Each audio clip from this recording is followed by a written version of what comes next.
Hello, hello, hello. How's everyone doing today?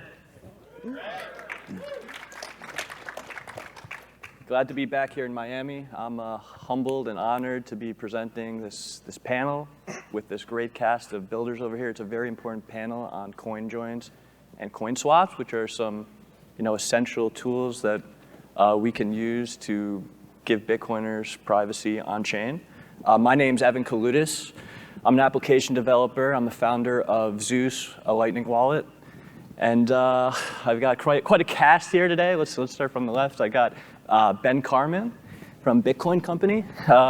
You've been working on some stuff with Coinjoins and Lightning. It's called Ellen Vortex, right? Yeah. I made a proof of concept application to open up Lightning channels inside of a Coinjoin, and hopefully actually launching it soon. Yeah. Super exciting. Excited to play around with that. Next, we got Craig Raw from Sparrow Wallet, which is my favorite way to manage my on-chain funds. He's recently added support for doing Samurai Whirlpool CoinJoin transactions, and you've also got like Paynim stuff in there. Yeah.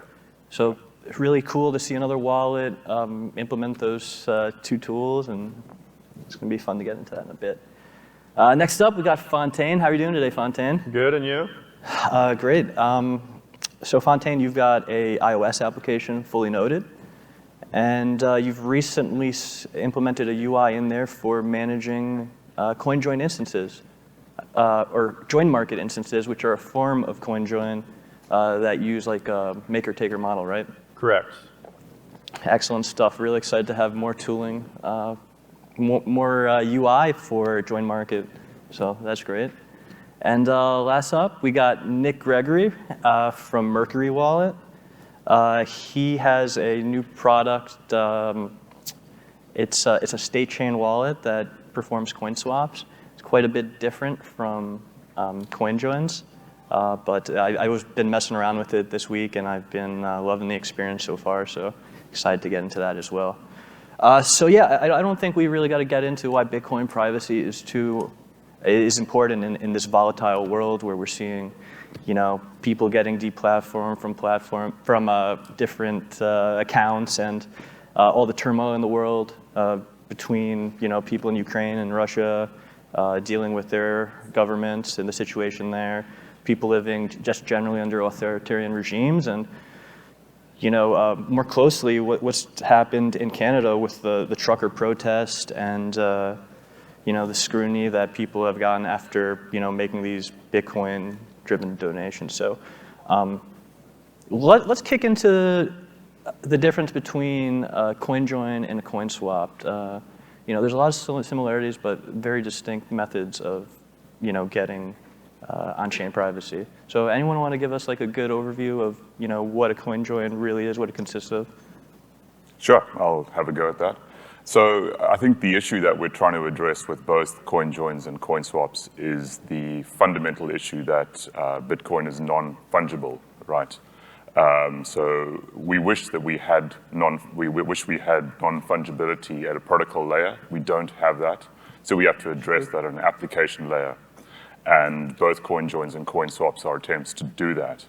They differ in the sense that with a Coinswap, you are effectively swapping out one coin's history for a different coin's history. So for example, you may have two coins of the same size, and then you're trying to say, well, I'm going to swap my history with yours, for example, Evan. With a Coinjoin, what we have is a number of different participants come and they join together to basically create what we call, for the most part, an equal output Coinjoin, where we have a set of inputs and a set of outputs. And the outputs are all the same size. And if they're all the same size, then it's very difficult to tell where the ownership of funds went after the fact. So particularly if we have multiple rounds of Coinjoins, we have this anonymity set which builds over time. So the chief difference between the two is that instead of swapping one person's history or one kind of individual's history for a different history, what we have is swapping your history for the entire Coinjoin anonymity set that you are taking part, or at least that part that applies to you. And that's the difference as I see it between the two. Cool. Yeah, that's a great overview. So now Coinswaps at least in the case of Mercury Wallet, are being built off of a state chain. Nick, would you want to get into what a state chain is for people? Sure. So a state chain it's another Bitcoin layer 2. So obviously not as well known as the others like a side chain or a Lightning network, but it was an idea that was drafted in a paper written by Ruben Sampson in 2019, and it's a way of basically transferring your private keys or UTXOs off chain. And yeah, so we built the first version of this, and essentially we swap the coins and we swap the private keys, and it's non-custodial. So the first use case was CoinSwap. Now it is different than CoinJoin in that you're essentially swapping history. So there are some positives. The positives is that there's no on-chain taint of a CoinJoin. The negatives is that you could end up with an undesirable coin, for example. To deal with that issue, we built a sparse Merkle tree of all the coin swaps. So if you were ever in a situation where you coin swapped with a coin that you don't necessarily want to have, you could prove that you participated in the coin swap because we attested to the Bitcoin network. Very interesting, very interesting. So, so as what do you say, like an orchestrator of the state chain, right? Yeah, I mean, the way to view a state chain at a high level is, I think someone termed it once, like virtual open dimes. So essentially, these open dimes now, we can swap them. So long as they've got the same denomination, we swap them using a similar protocol to the zero link, and so we don't know who has swapped with who. But as part of our state chain implementation, we provide a kind of coordination service which swaps these kind of virtual open dimes or UTXOs. So let's say you got scrutiny, for example, from like a state actor. Would you guys be able to blacklist UTXOs from participating? Well, we do actually have a blacklist, like many of the CoinJoin application coordinators, because if people misbehave, that's a DDoS attack. So if someone was to participate in a coin swap and constantly not, let the coin swap complete. Yeah, like join the round and exit out exactly. just to like throw off the process so that less coins get mixed or. So we have to implement that coin swap anyway, but long term we're looking at making the coin swap more blinded. We're looking at integrating with Lightning and with Schnorr we can do more blinding scenarios where blacklisting wouldn't even be possible, and that's our approach. We could have made it blinded from day one, but there are a lot of UI challenges. Yeah. But with certain events that have happened this year, we're kind of accelerating that, as you can imagine. Yeah, let's get there. That would be nice. How about other risks with state chains? Do users have to worry about these state chain orchestrator, perhaps running off with their funds? Well, with every layer 2, there are compromises. Indeed. So if the state chain entity was to cooperate with a previous owner, in theory, they could steal the funds. We've built a load of things to not let that happen. We use an HSM on the back end to delete the private keys, the key shares. But also, I think the biggest reason we wouldn't do that is because every time a state coin is created, you have essentially a backup transaction. If the state chain entity was to cooperate with a previous owner, you'd have evidence that would have happened. We call it proof of scam. So you can always prove that that the state chain had misbehaved. And I think that's probably the biggest weapon we have to say that we're going to cooperate, because you can cryptographically prove we stole the funds. That's great. And you know who I am. I'm here. Yeah. Yeah. Wouldn't it be good? Huh. So yeah, we touched on blacklisting, at least within the context of state chains. Anyone want to make any comments about what we've seen with some of the other CoinJoin coordinators as of late? I know that's been a point of contention, and I figured we get some spicy discussion in. Ben, And I think you look like you had something to say. Yeah, I used to work at Wasabi, so it's really sad to see that they did do that, because for one, I can understand being we don't want the Bitfinex hack coins going through a CoinJoin and someone coming and arresting me. But for two, they're not even taking that stance. They're thinking we're gonna use they're talking about using Elliptic to do chain analysis on every coin that comes in, and that's just awful.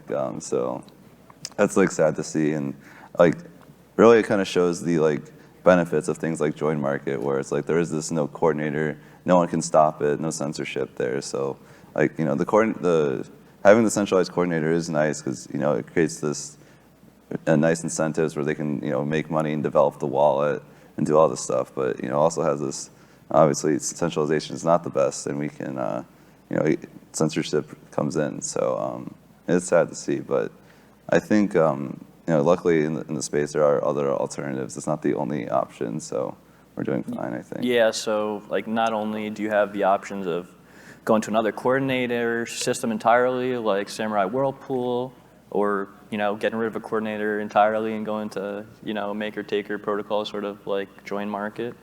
But other people can run their own Wasabi instances, and you can just choose not to mix with the main company. So yeah, it's not the end of the world, right? We're having this diverse market of these privacy providers of sorts come in to provide these services. But it is a little upsetting when people like preemptively decide to do these things without It's a lie. It's a lie? It's not the truth. So don't look at it like you're preemptively practicing coin. There's a legal side to the story. That we need to feel that information is legally protecting to our stuff. That protects us. We're in a pickle right now, so we can't just go around and say the truth to get us into more trouble than what you're already in. Gotcha. And honestly,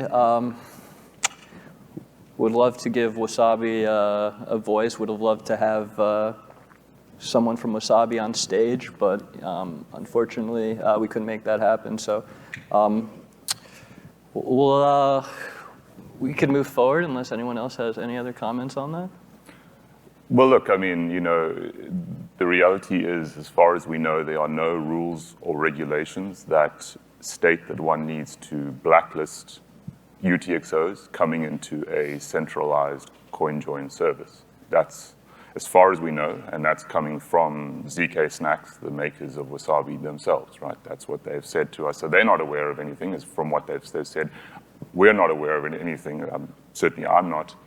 So, and just the difficulty of trying to actually create that regular. If you think about what a coordinator does, it takes a number of different inputs and it just organizes them, right? So to try and legally block that kind of activity is going to be difficult, because how do you avoid that blocking a lot of other critical services in this world, right? What we're talking about is not something dramatic. There's no custody of funds. There's a lot of things that are not going on there. We're really just talking about taking a few bits of data and reorganizing them. And that's kind of happens on the internet for a number of different services, often with financial amounts involved. So, I don't know. I think that it's really not good for the Bitcoin world when we start seeing services trying to approach things in a way that really highlights the fact that we have this non-fungible. It is a fact that it exists, but we shouldn't be trying, particularly as a privacy service, to push that forward, right? The more that happens, the worse things get for everyone, and it's really sad to see.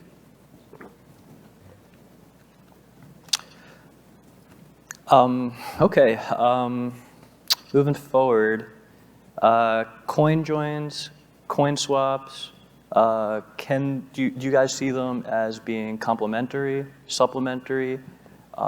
Can they be used in tandem? And if so, how would you guys propose they be used?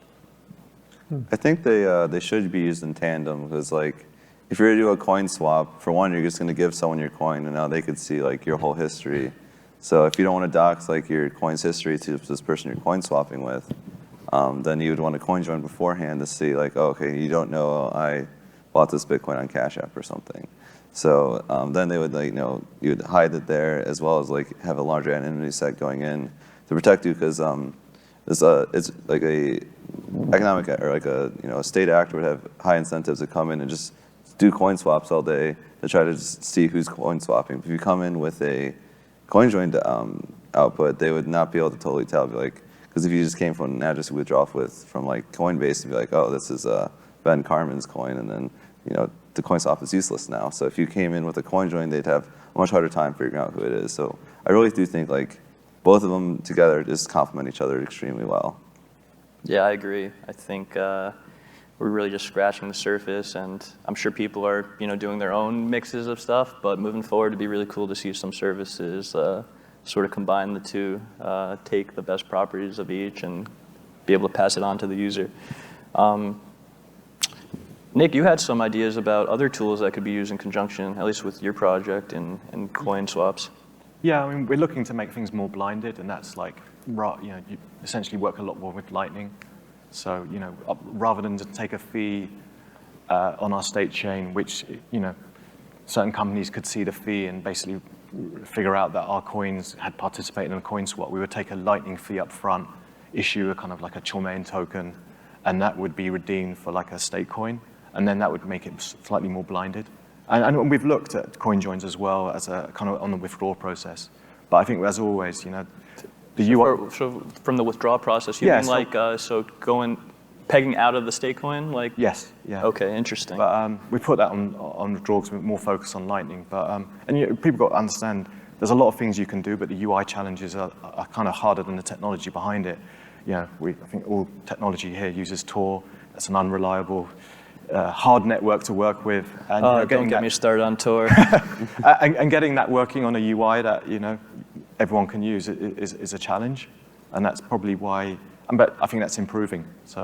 So you mentioned a very interesting thing there, like a lot of application challenges, putting together an app to make everything work smoothly at the end of the day for the user. Mm-hmm. Do you guys think that more progress can be made at the protocol levels with these sort of things like Coinjoins, Coinswaps, other similar tools? Or do you think we need more focus on the UI, UX, the applications that we're giving the users? Like, where is the bigger room for improvement, would you say? I would say we could really do with cross-input signature aggregation. It would be a major improvement, and not just to the privacy layer of Bitcoin, but to the scalability as well, right? Indeed. Because we'd have less data going into every transaction. So for me, that is a very fundamental improvement, and I worry that I don't see it being talked about a lot. I think it's been very briefly mentioned here on the stage, maybe once in the last 2 days. And I'm really hoping to see more being done. I know that it's not a simple thing. I'm very aware of this. It's very complicated. It's a great challenge to implement. People have been thinking about it for many, many years. It's, if it was easy to do, it would be done by now. But Craig, you want to give us like a little overview of cross-input signature aggregation, what it means as like an overview? Sure. So basically, right now, every Bitcoin input that you spend, you have to provide a signature which shows that you own it. And so we right now construct a transaction, and for every input, we have to provide this. Now, that not only bloats the size of the transaction, but with Schnorr, what we can do is actually aggregate them down to one. And that enables us to not only decrease the size of the transaction, which is good from a scalability point of view, but in fact it can make privacy-focused transactions like CoinJoin transactions actually cheaper to make, right? So that's a very important fact. Generally, what we've seen in the history of Bitcoin is that advances happen when the cost to the user becomes less, right? Ultimately, everything is driven by money. This is a monetary network we're on. And if we're looking for things to actually get adoption, one of the reasons Segwit has adoption in this world is because it was cheaper to do. So for me, that's a really important thing. It not only will enable Bitcoin to scale better, but it will actually make people turn to privacy-focused transactions sooner than they might otherwise. Yeah, absolutely. Yeah, Bitcoin, by all of its design, it teaches us that the incentives are imperative.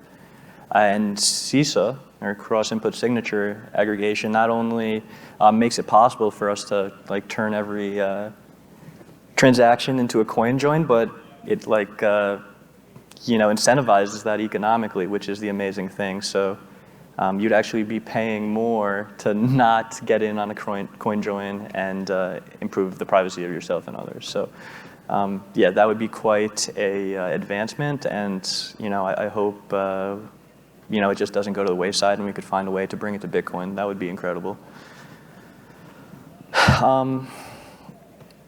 Fontaine, haven't heard from you too much. You want to talk a little bit about fully noted, why you picked Join Market to put in as opposed to perhaps one of these other centralized coordinator? Yeah, the whole idea with fully noted is you run your own self-hosted server, Bitcoin Core, and Join Market is it works the same way as fully noted. It's just built right on top of Bitcoin Core. So it was a kind of a perfect match architecturally for the app and just kind of the mental model of how the app works. I'm very excited about adding Join Market. It's mind-blowing how it works and kind of just the cryptography that goes into it to prevent Sybil attacks, I think. I think it's the reason I like Join Market is because my own intuition tells me it's harder to Sybil attack Join Market than a centralized coordinator, especially the ones where it's cheaper to keep, remixing your coins, I think.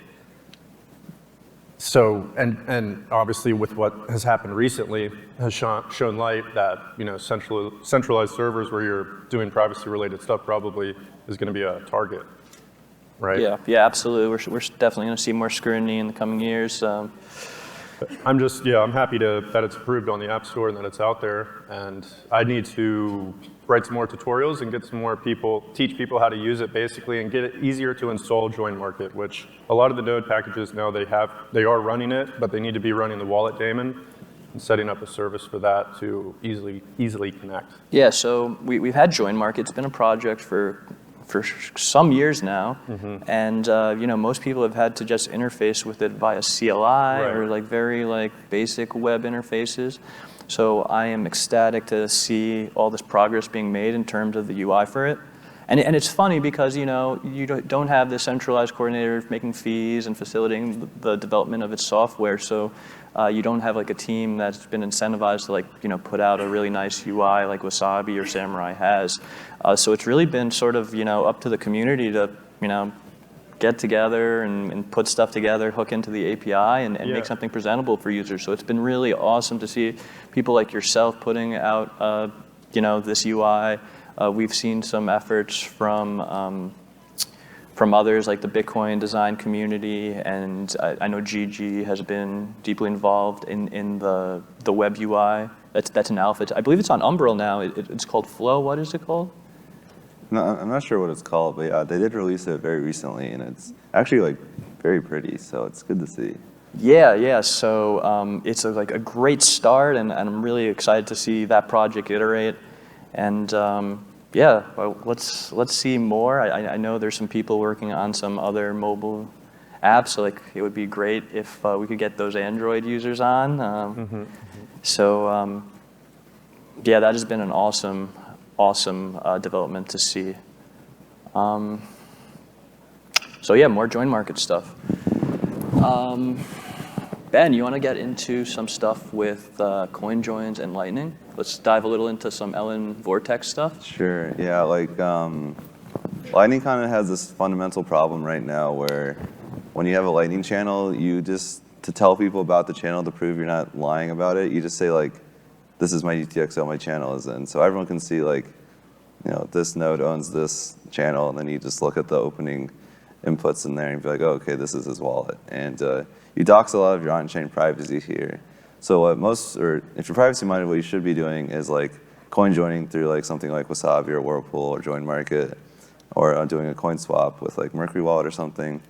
And then so you have these new coins, and then you open the channel, so when people see that you have this UTXO, they don't know your actual history. They don't see you got these coins from Coinbase or something. So, but that still is not the best, because you're now having to do 2 or 3 transactions all on chain, and that takes up a lot of space. So I tried to solve this by building Vortex, which is basically a way to, instead of doing a coin join then opening a channel, you would just open a channel in a coin join with multiple other people. So the idea is just you're for one saving on-chain space, and then 2 your Lightning node is going to be online 24/7, at least it should be. So why not just have this thing coin joining all the time as well, and then open channels when you need to. So it helps you always increase coin join liquidity, as well as just benefiting your Lightning node's privacy. And you do get a little bit of very small on-chain savings by opening a channel with multiple people. So it's not just taking like your XPub from another, wallet that you have mixed and using that to open up channels. It's like you're doing the coin join right into the channel open. Yeah, precisely. So it's really nice because then you just like have your channel in there, and if you do it a private channel, then people just don't know like what this is, which really benefits you. So how have you designed it? Like you got your own coordinator in there that's putting Yeah. things So together? it's the coordinator model because that's a lot easier to build, sadly. But so there's a coordinator that just like make sure everyone's queues up, and then you queue up, and everyone opens the channel at the same time. So what are your plans for that? Are you going to run your own coordinator? Just put the software out there? It might be illegal, I don't know. So maybe some anon will run it, but yeah.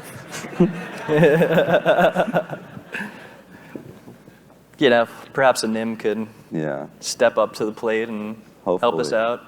Yeah, I wouldn't want to see how the blacklist develop if, Johnny Law puts the pressure on you. So let's try to steer clear of that. Yeah. No, we have talked to some lawyers about it, and apparently it's like, don't say coin join. We need to call it collaborative transactions now. And it's just, this isn't for privacy, it's for cheaper on-chain. I'm a businessman, I'm trying to save money. So there's actually like, people seem okay with that now, so yeah.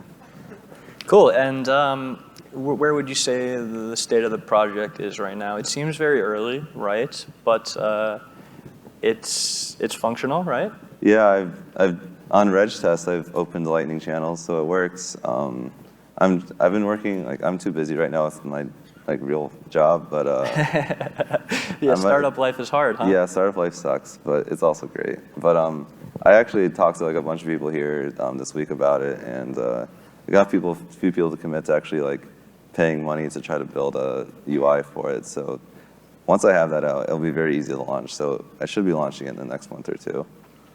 But yeah. Dope. Maybe we should talk about trying to get that into Zeus. That'd be I'm pretty cool. Very down. Yeah, I've been thinking a lot about coin joins and the relationship to LN and what we can do to,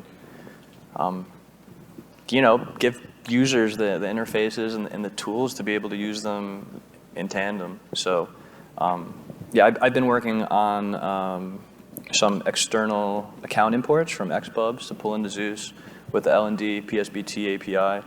And I very much would like to get some coordination with some of the CoinJoin projects to provide the ability to do some external signing for unfunded, unsigned PSBT that Zeus passes it and going back. So that would save you from having to make a transaction to from your Samurai or Whirlpool to Zeus. But your solution cuts out that extra step, like just go from the coin join right into the Lightning channel, and I find that fascinating.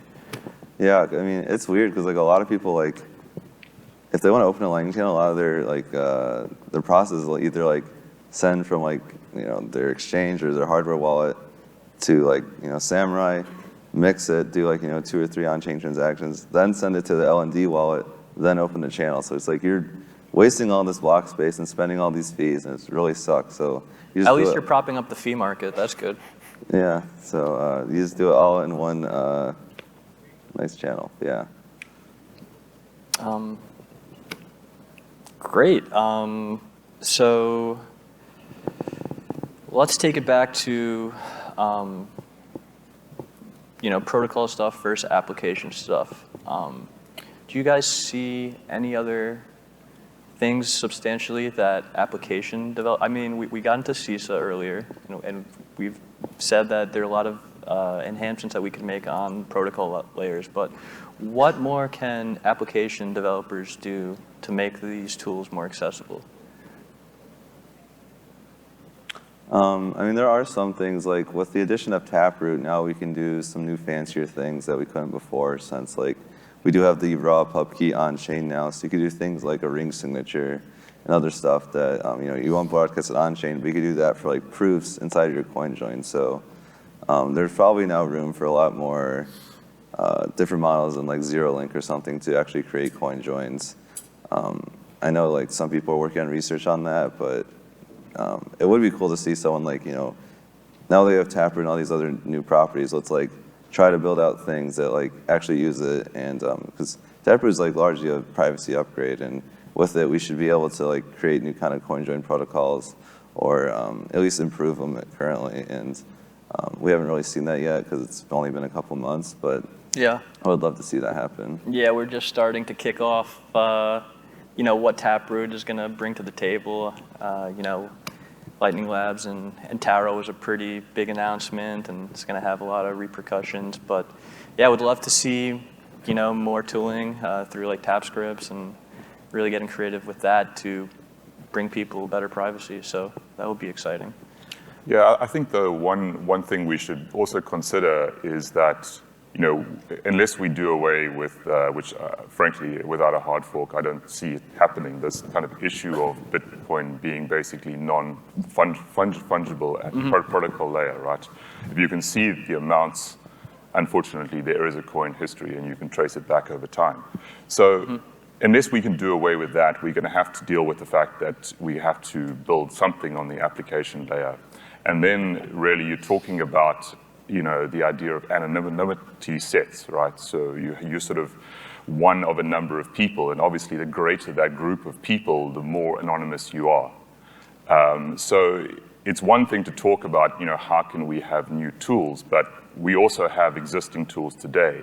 And every time you launch a new tool, you're going to have to possibly start from zero on that anonymity set, right? So that crowd is going to start off with 1, it's going to go to 2 and 3 and 4, and it takes time. It takes time for that tool to get out there.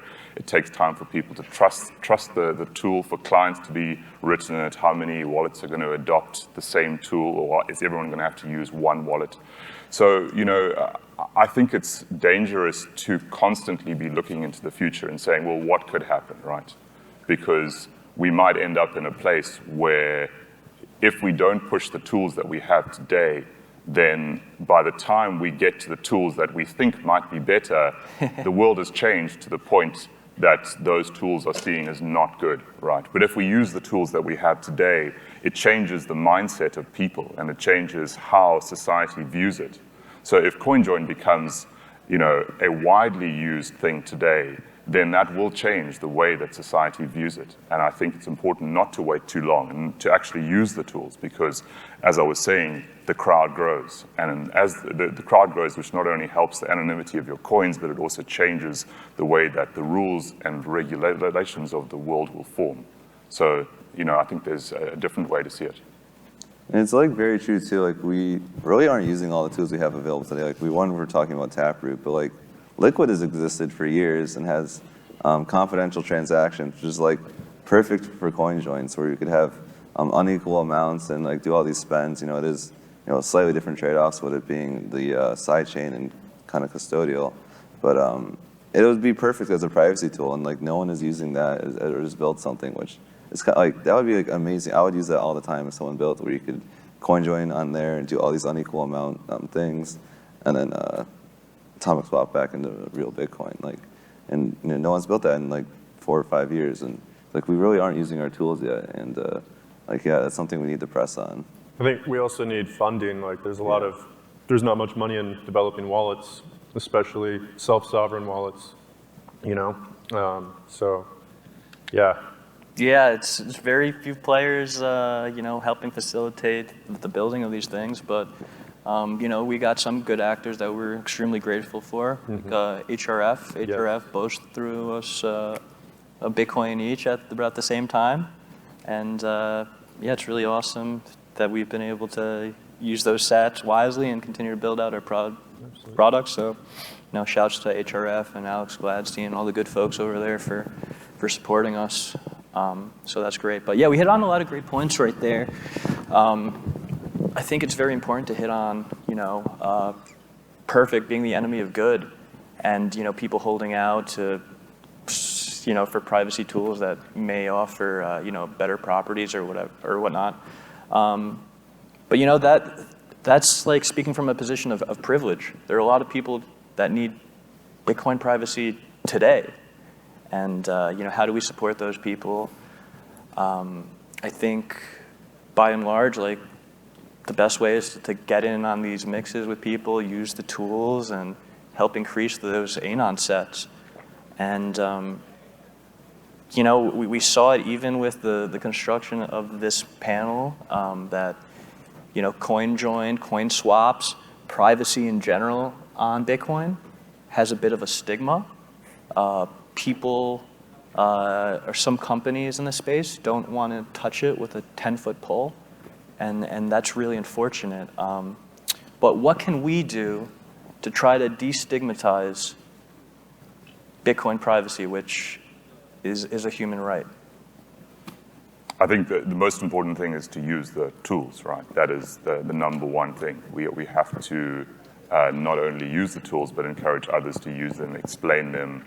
And, you know, I have like a thing I like to say, like normalize CoinJoin, you know, or CoinSwap, right? Normalize these things, because they're really like privacy. If you believe it's a basic human right, then, Indeed. you know, why should we feel ashamed to just aim for that? Because that's all that a CoinJoin is doing. Right? It's just giving you financial privacy over your coins.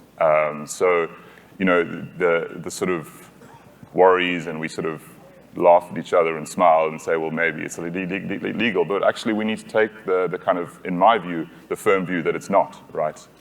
I think that we shouldn't kind of have this kind of half view. We should actually be brave and say, you know what we're asking for here is not something which is, you know, in some way strange or, you know, not kosher.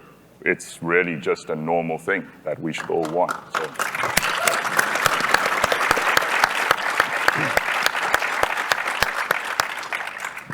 Yeah, and you know, it's people have this misconception based on, you know, I guess Bitcoin's history, darknet markets, that, you know, why would you want privacy? Are you trying to buy drugs? Are you trying to support terrorism?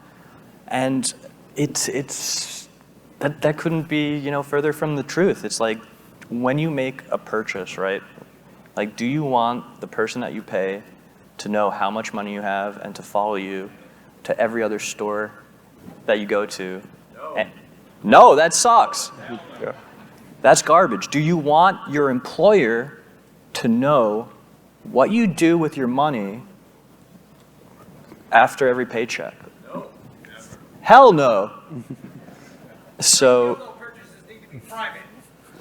indeed, whether it be, you know, something as simple as getting, you know, medicine for you or your family, or, you know, making other sensitive transactions that, you know, other people shouldn't, you know, like these tools are imperative, you know, especially in a world where, you know, there's this increasing push by the state by not just the state, I suppose, but also corporations to know as much information about your life and your finances first and foremost. It's important that, you know, we don't just recreate these tools in this, you know, open blockchain system, and that we give users the ability to take back some of that privacy and only selectively reveal the information that they want to reveal. So it's weird because, like, I can understand if you're like, I don't care if Twitter sends me targeted ads because, you know, I'll buy Tide Pods or whatever. But your Bitcoin privacy is extremely important because, like, for one, it's stored, like, the history is there forever. So even if you fuck it up, it's going to be fucked up. Yeah, like there's no getting the toothpaste back in the tube if you make an error with your on-chain interactions. So you got to make sure you're doing it right from the get-go. But even then, there's still a lot of challenges, like your anon set deteriorating over time. You know, perhaps some people that are in your mixes, they begin to KYC themselves as they're trying to sell Bitcoins, perhaps through, you know, some of these exchanges. Don't do that, guys. Don't do that. Yeah, it's a can of worms, really. So, you know, what else can people do? Education, too. I think Open Noms is really great. He's just constantly helping people out and writing excellent resources. I highly suggest looking at his GitHub and going through all his information. Indeed. Yeah, He's put out some great and content. I think what goes along with that is, any service that blocks, coin-joined funds, take them on. Don't be afraid to call them out, because effectively we have two forces pulling in the world, right? We've got the sort of, call them governmental forces that are pulling us towards the regulation, the KYC side. We need something on the other side, and that has to be us, right? Who else is it going to be? Who else is going to stand up? If not us, then who? Exactly.